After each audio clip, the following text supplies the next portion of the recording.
Francois Fenelon was the court preacher for King Louis XIV of France back in the 17th century. And on one Sunday, when the king and his attendants arrived at the chapel for their regular service, they found that no one else was there but the preacher.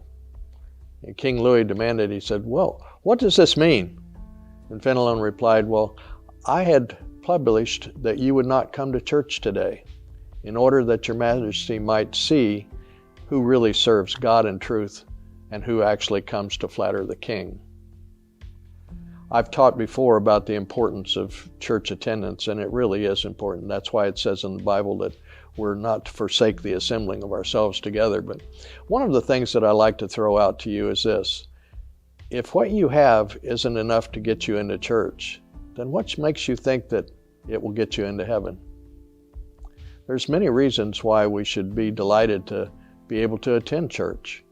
You know, I want you to pay close attention, because what you hear today might actually give you a new perspective on coming to church.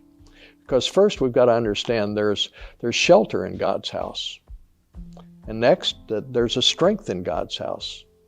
And there's even a sanctity in God's house, a place where God hears. This sanctity is holiness, a place that is set aside from the world where you can actually go just to be in God's presence. And there's a supremacy in God's house. Oh yeah, there is no better place to be. It even says, "Better is one day in your house, Lord, than 1,000 elsewhere."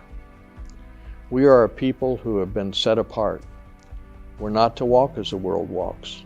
We're not to speak as the world speaks, or act as the world acts.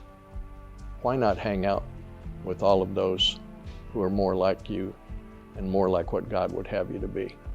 Come to church. This is Pastor Riley, and that's just a thought.